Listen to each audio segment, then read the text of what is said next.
Mes chers enfants, nous allons, comme chaque semaine, depuis déjà quelques mois, nous essayons de retenir une idée clé de la paracha, une idée précise. Et l'idée que je voulais partager avec vous, je vous invite à la découvrir dans le 9e verset de la paracha de Vaera. Je vais lire la traduction d'un bout à l'autre jusqu'au verset numéro 9 et je vais insister sur le verset numéro 9. Il est dit au début de la paracha, regardez, Dieu parla à Moïse et lui dit, je suis Hachem, je suis apparu à Abraham, à Yitzhak et à Yaakov en tant que El Shaddai. Mais sous mon nom Hachem, je ne me suis pas fait connaître à eux, c'est-à-dire avec tous les attributs de Dieu. J'ai également établi mon alliance avec eux pour leur donner le pays de Canaan, la terre de leur pérégrination dans laquelle ils ont séjourné. Ça veut dire en gros, je leur ai promis la terre d'Israël, qui à l'époque s'appelait Canaan avant de s'appeler Israël. Et aussi, j'ai entendu le cri d'angoisse des enfants d'Israël, c'est-à-dire les Juifs, les Hébreux, qui souffraient en terre d'Égypte.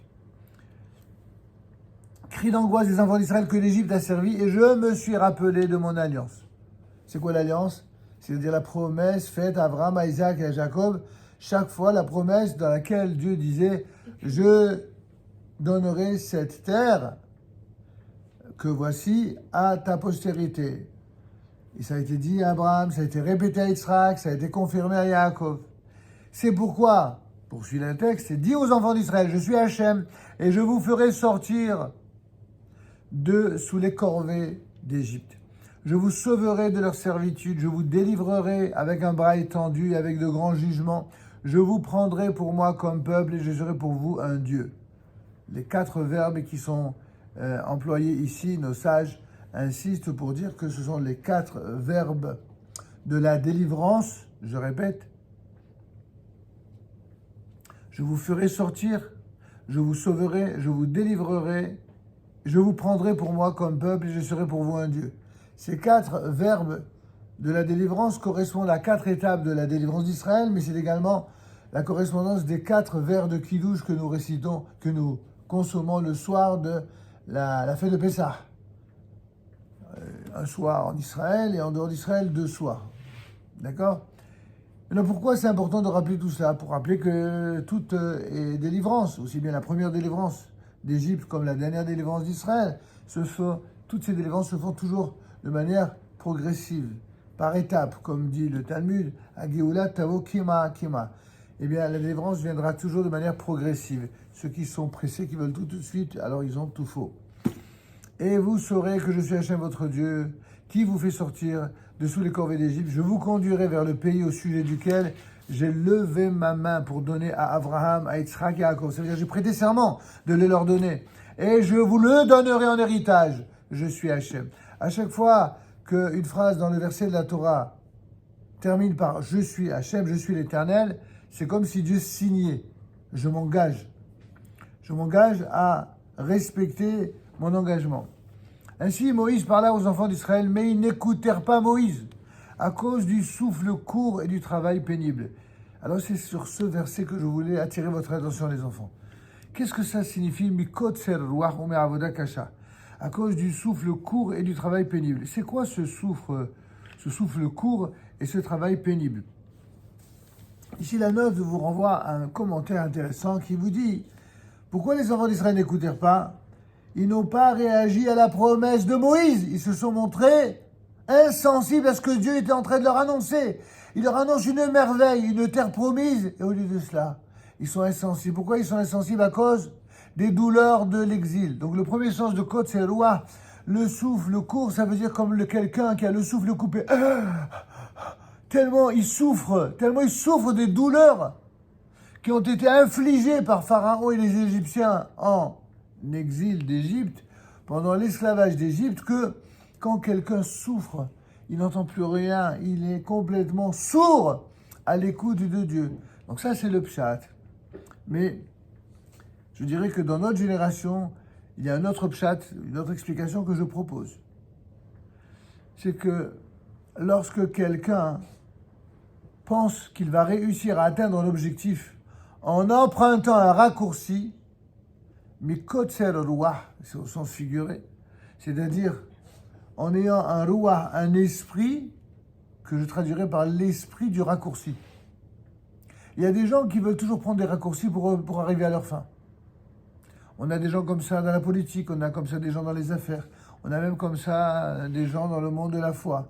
Les gens qui veulent des raccourcis. Et tous ceux qui veulent prendre des raccourcis, qui n'ont pas la patience de la Emouna, qui n'ont pas la patience de la foi, qui n'ont pas la patience d'attendre que les choses se fassent et se décident comme Dieu l'a entendu, comme Dieu le souhaite, comme Dieu le veut, avec qui il veut, comme il veut, avec les intermédiaires qu'il veut, que lui décide.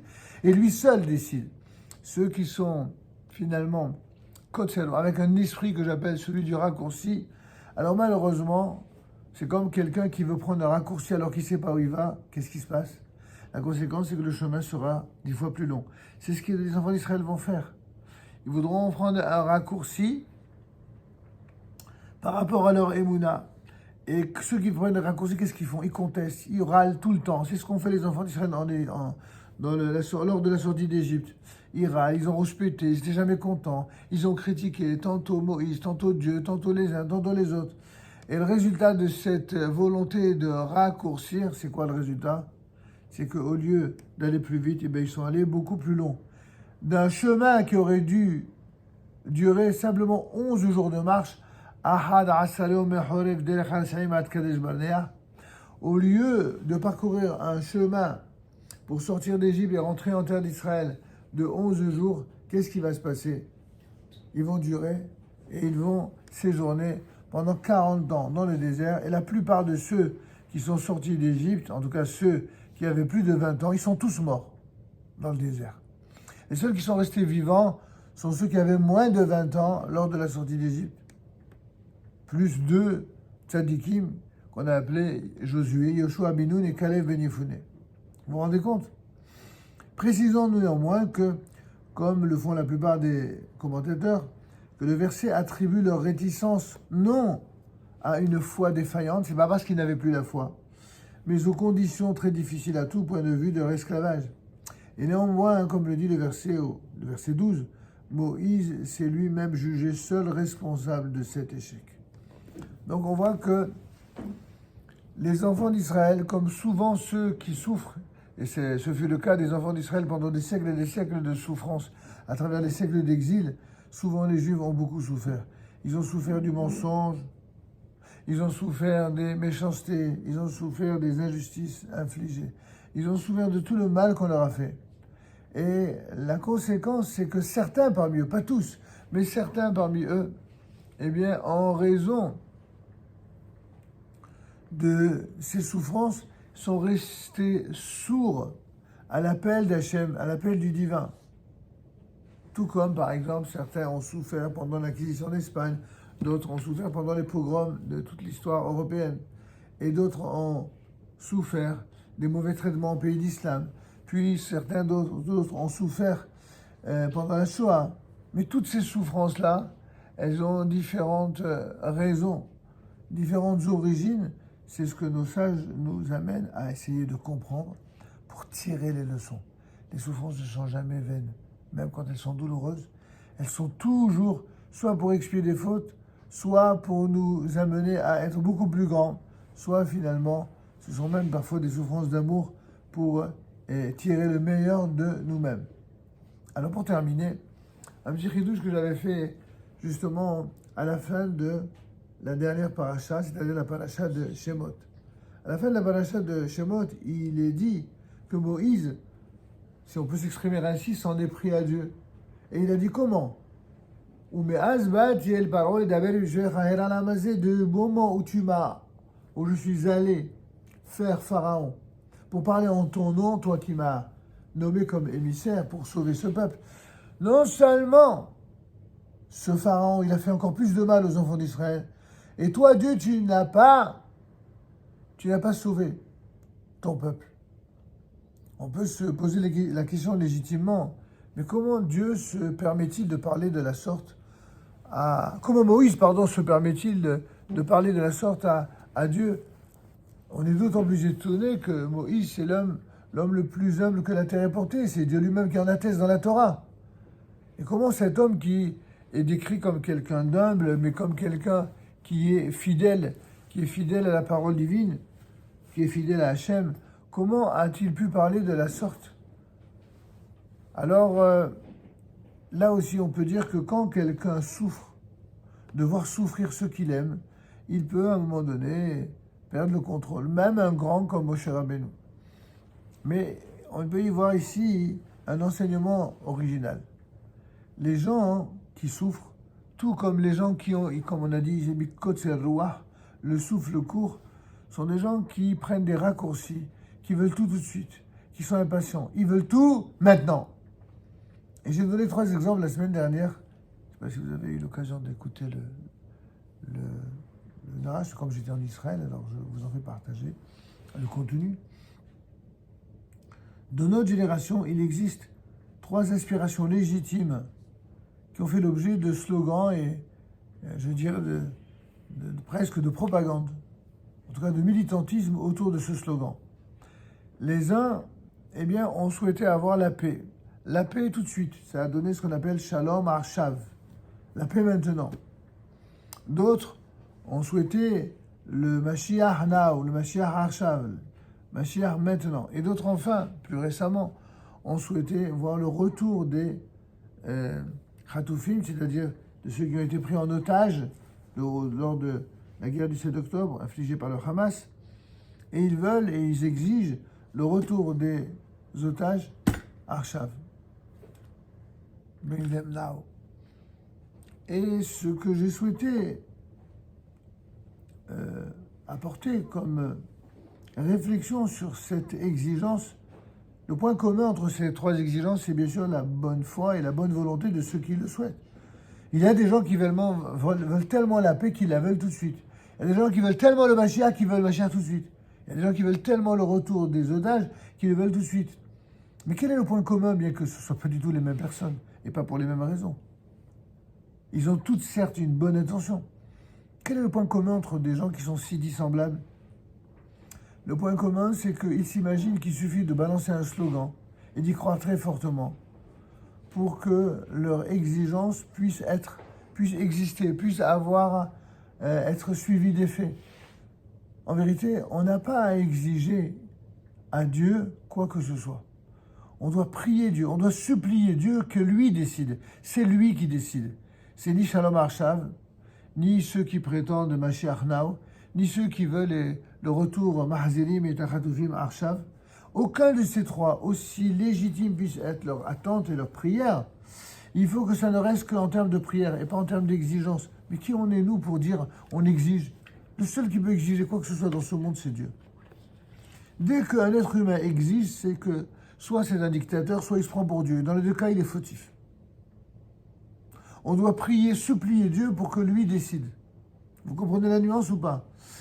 Et d'une certaine manière, même un grand, aussi grand que Moshe Rabbeinu, il a commis, entre guillemets, cette erreur de bonne foi. Il a voulu que les enfants d'Israël, dès que Dieu l'a envoyé, qu'il a missionné Moïse pour les sortir, il a voulu qu'ils sortent tout de suite. Alors Dieu va lui répondre, alors comme ça, tu veux que je les sorte tout de suite? Réponse, Ata, Ata, c'est comme now, c'est comme Arshav, c'est comme maintenant. Alors comme ça, maintenant tu verras. Qu'est-ce que tu crois? Tu crois que c'est comme ça que ça fonctionne? Tu crois que c'est comme ça que la délivrance, elle fonctionne, qu'il suffit que tu veuilles pour que ça se passe tout de suite?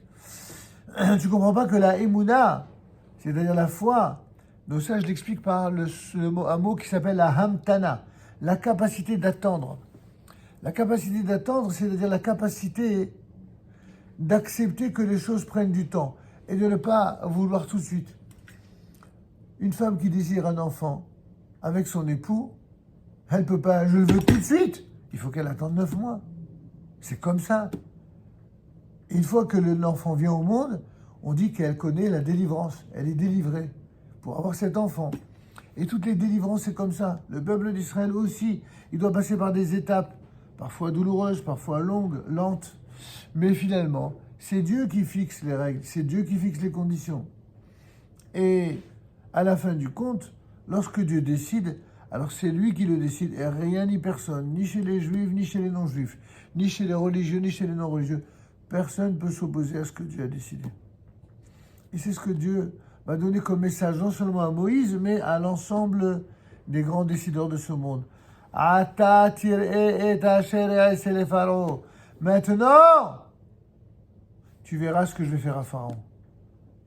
Et si j'ose ajouter, non seulement toi, Moïse, maintenant tu vas comprendre comment je fonctionne dans la délivrance, dans le système de délivrance, mais maintenant tous les êtres humains au monde qui font du mal aux Juifs, ils devront s'attendre à apprendre comment je libérerai les Juifs de la même manière que j'ai libéré les enfants d'Israël lors de la sortie d'Égypte. Et effectivement, à la fin de chaque exil, il y a eu diverses étapes de délivrance. Et dans notre dernière génération, nous sommes dans ce qu'on appelle Yemot HaMashiach, c'est-à-dire les temps messianiques.